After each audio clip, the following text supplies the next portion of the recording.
So I had the good fortune of knowing I was going to be an awesome dad years before inseminating my wife.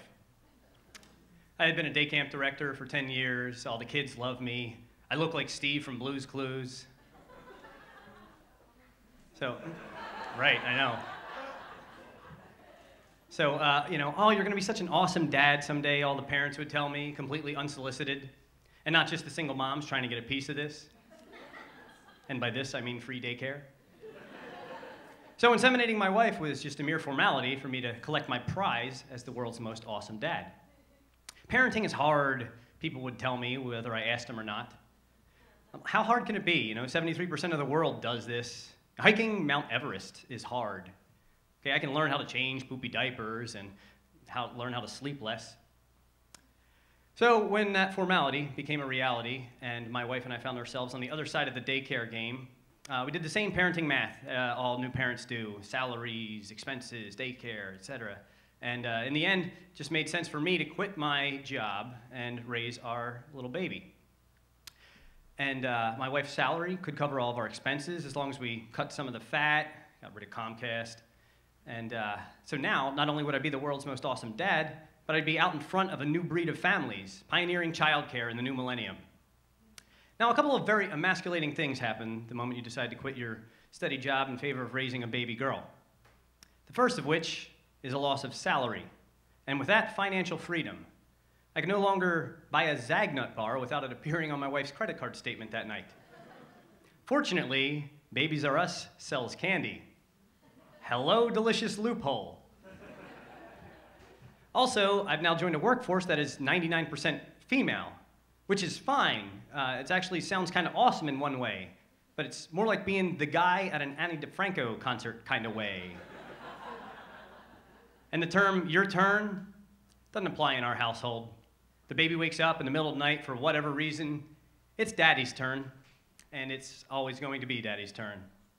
But all this is so completely worth it when I go to pick up my wife from the metro, and Mabel, our daughter, just gets excited and waves her hands, and then Jen opens the door and she just looks at her and yells, "Dada!" So though we had been trucking along, 6 months later, things were going great. Mabel had already proven to be the world's greatest baby, sleeping through the night and laughing at anything anyone ever did. And I spent my days feeding her, napping with her, and Googling, what the hell am I supposed to be doing with a 6-month-old girl? I was in a state of anxiety every day. Am I reading to her enough? Am I walking with her enough? Should she be in the room when I'm watching Breaking Bad? I don't know. And then New Year's came and hit me like it always does. That and my birthday work as a team to remind me that time only goes that one direction. And this year, just for fun, I got a Facebook invite to my 20-year high school reunion. And man, I can't wait to see all those guys who used to think they were better than me back in high school and tell them how unemployed I am. Hey, Fish, what are you doing with yourself these days? Oh, I'm staying home with my daughter. Oh, cool, man, so you're working nights? No, I'm actually raising my child. That's what I'm doing. Oh, cool, so you're working from home. Oh, did you get that writing gig?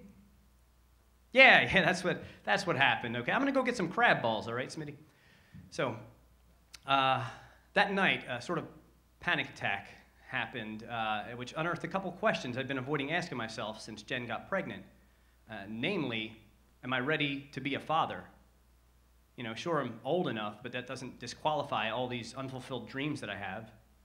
I never learned how to play the piano, never made it to Comedy Central. I still have 29 stadiums to go in my NFL stadium tour. Yeah, and so through these questions, I started to hear the sound of a toilet flushing. Could it be that I'm not happy with this situation that I thought was going to make me happy? And if I'm not happy, then how can I be this awesome dad I thought I was supposed to be? And if I'm not an awesome dad, how's my daughter going to be happy? And if my daughter's not happy, how am I going to be happy? And if I'm not happy, how can I be this awesome dad? Whoosh.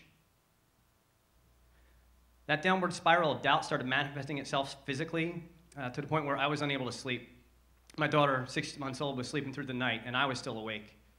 So on my third consecutive night of delirious awakenness, I took to the streets at 3 o'clock in the morning just to to run, half jog, and just try to, wrap my head around what was going on and wear myself out. What am I, and wondering if I'm having a heart attack, contemplating digging my fingernails into my forearm, and wondering if it was just going to be easier to go through life as this emotionless zombie in lieu of confronting the heartbreak of failure.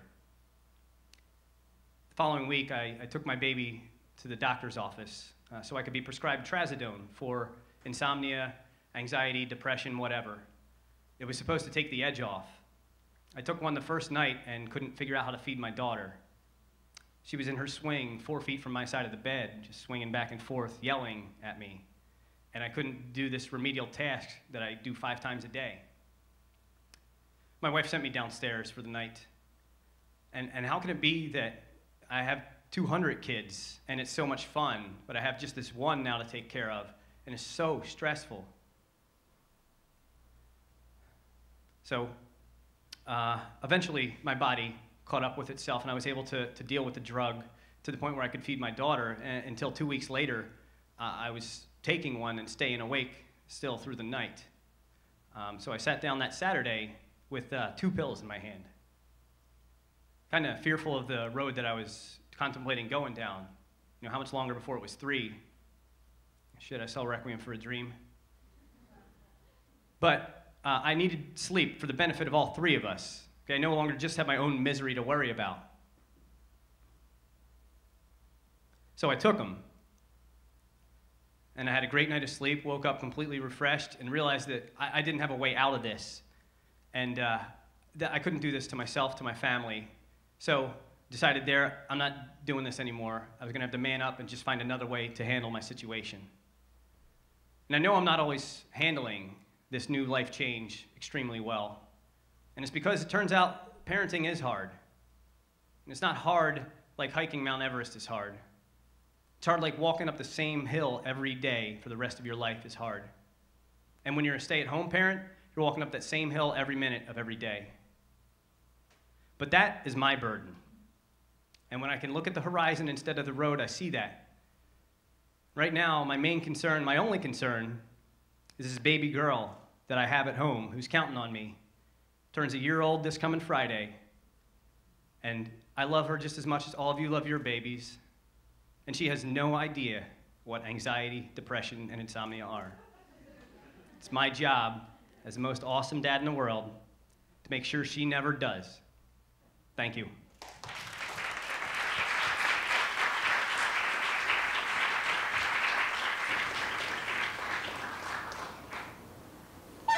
Da.